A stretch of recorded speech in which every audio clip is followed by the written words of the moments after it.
Fred, I know you've just released a plan for education, but I want to talk about water. How's that? It's often said there are two Arizonas. There's the Arizona that has capped water, and there's the rest of us. And I think it's fair to say that northern Arizona doesn't have active water management areas. It is somewhat isolated, and it doesn't have an overriding framework that controls some of the Colorado River aspects there. Do you have any thoughts about northern Arizona particularly, and the way to organize some of these water rights, some of these water corridors? Sure. First, thank you very much for doing this for everybody that's here. A great opportunity, I think, for all of us. Water is the most important issue that not enough voters vote on, because it is the issue which determines our long-term sustainability in the arid West. It has been true forever, and Arizona has always been blessed, from Carl Hayden to John Rhodes and Mo Udall and Bruce Babbitt and John Kyle on a bipartisan basis, to always have water leadership recognizing how critical it is. So let me first put this in context. There are two interrelated but separate water issues that we are going to have to manage, and both of them are headed towards crisis. One is the long-term sustainability of the Colorado River and its allocated uses across the 7 states, and the second is the long-term future of the Groundwater Act. Let me take each one for just one moment.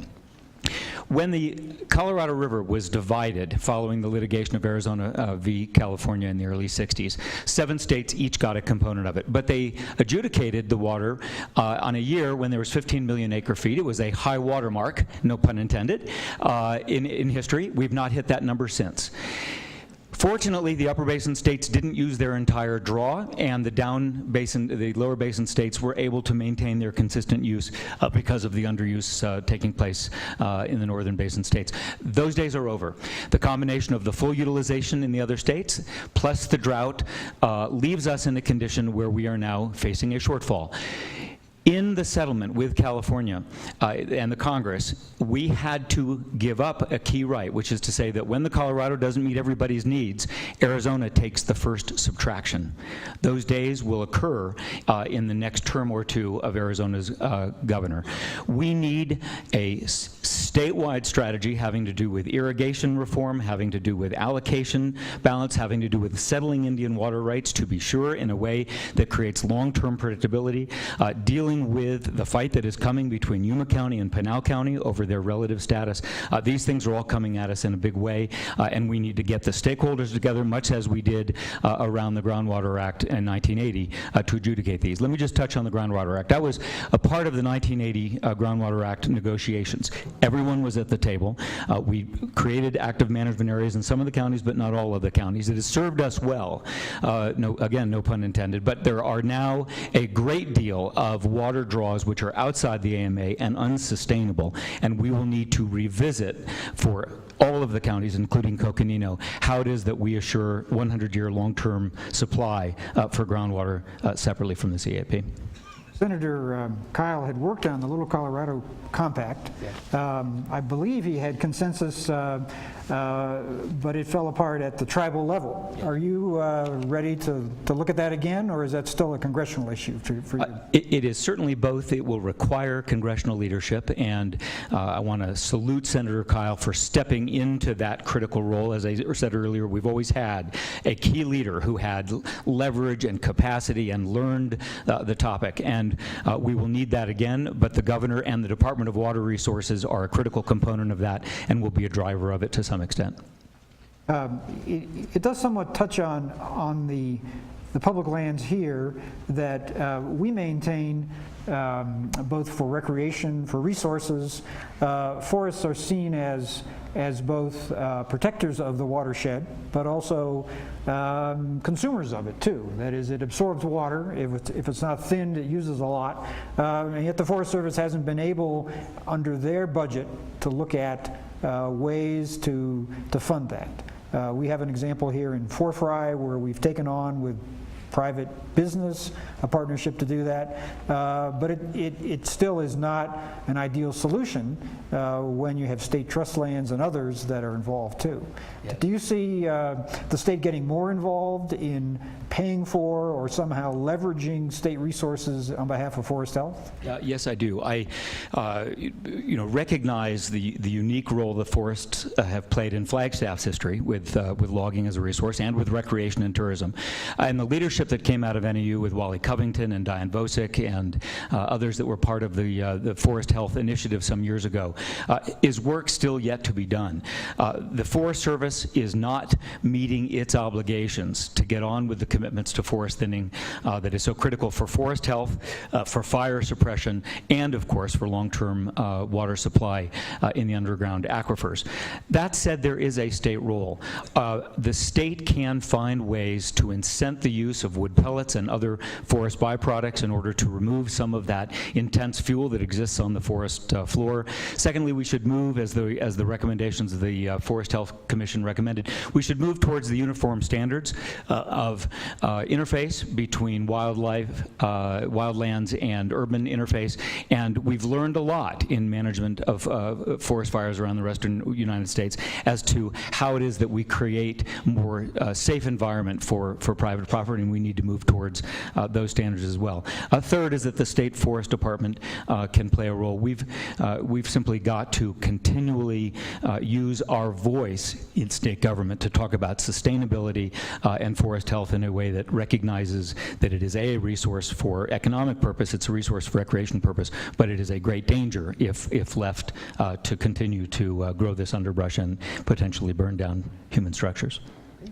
One of the areas in the Flagstaff we want responses on education talked about supporting K-12 by supporting preschool, by making sure that kids have access to quality preschool, which I saw in your plan. Yes. Perhaps you can talk about that, but also how to pay for it. We're still, again, last in the country in K-12 education, and now we're taking on potentially another burden. Yes. Randy, let me just begin by putting our education spending and performance in some national context. Number one, we've cut spending on a per-student basis deeper than almost any state in the United States. What has that meant? It's meant that today, officially, we have the largest class sizes in the United States. We lose 1/3 of our teachers every year. We have the second lowest number of children between the ages of 3 and 5 in our kindergarten program. And this in an environment where more than anything else we do must recognize that the 21st century is about human talent. We can't compete on size against China and India. We can't compete on cost, Thailand and others. We must simply compete on having the most creative, innovative, capable, most productive workforce possible. It is all about investing in human capacity and holding our schools, our teachers, and our students accountable for higher results. It starts with what we now scientifically understand, neurologically speaking, is that the child's brain begins much earlier than we once thought. It begins almost immediately after birth, that the proper kind of stimulation, both content and interpersonal, closes brain synapses at a dramatically more aggressive rate in the early years, and that all becomes mental capacity for later in life capabilities. So in my education plan, getting back into all-day K is a critical component. I've been meeting with superintendents all over the state, and many of them tell me that they walk me through the nurses they've subtracted, the counselors they've subtracted, all of the trade-offs. They've combined classes in order to free up enough money to offer all-day K on their own 1 to 6 nickel as opposed to K to 6 nickel. We've got to relieve those pressures. That's a Sophie's choice that is impossible and not going to get us the kind of talent that we need to compete in the 21st century. It starts early and we need a system where every child and adult can constantly have access to upgrading their skills, upgrading their talents in order to compete in the new jobs that are coming. Do you have a price tag, though, and a means to fund it, particularly Yes. for preschool? Yes. Arizona, fortunately, is going to return to its growth, not immediately, but in a year or two. And the debate we will have, and some of my colleagues take the other side of this issue, the debate we will have is whether or not we should eliminate Arizona's income tax, both for individuals and for business, or not. It is a $4.5 billion question against a $9 billion budget. The answer to that question, my colleagues would submit, is that growth will pay for $3.5 to $4.5 billion. Not in the next 8 years, to be sure. We will grow enough to get into the business of early childhood education. It will not go statewide immediately. It will have to be phased in as resources are available. But the real question is it the thing we do first as we have new additional net dollars? My answer will be there is no greater priority. We have, you know, in healthcare, again, the Flagstaff We Want responses had looked at health insurance that is available and affordable. Now, I understand you had supported the Medicaid compromise and are willing to look at Obamacare, if I can use that term, at least give it a chance to work.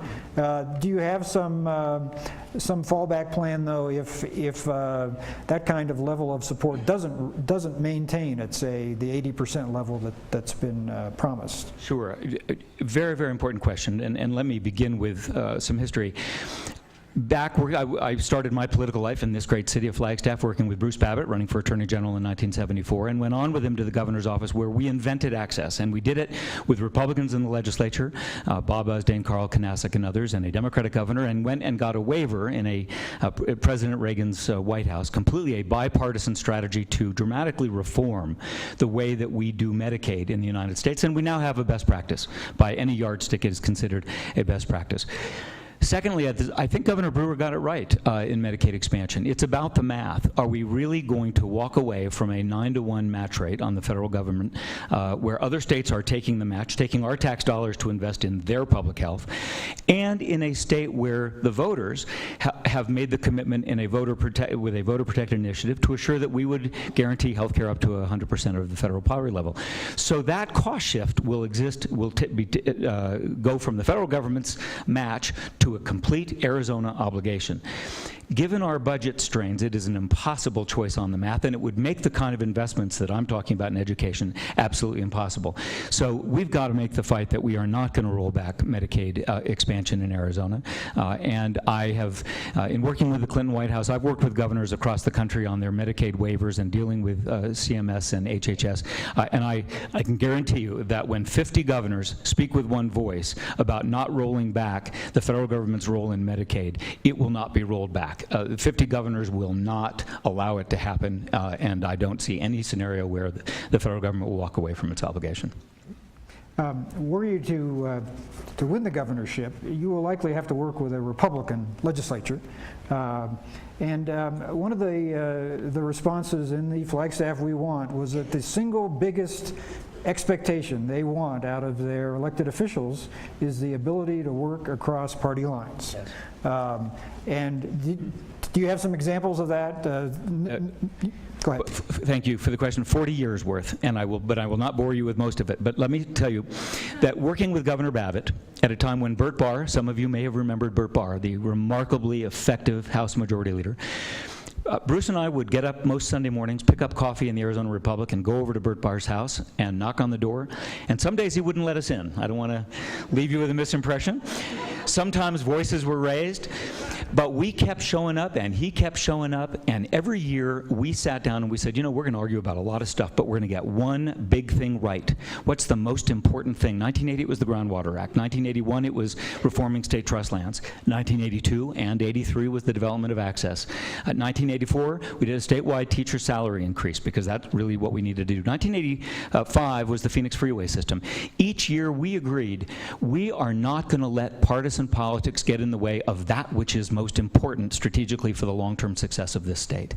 That's the experience that led me to Washington. When Bill Clinton was elected president, he called me and he said, you know, your track record is such that you work well with people of both parties. I'd like you to help implement welfare reform in all 50 states.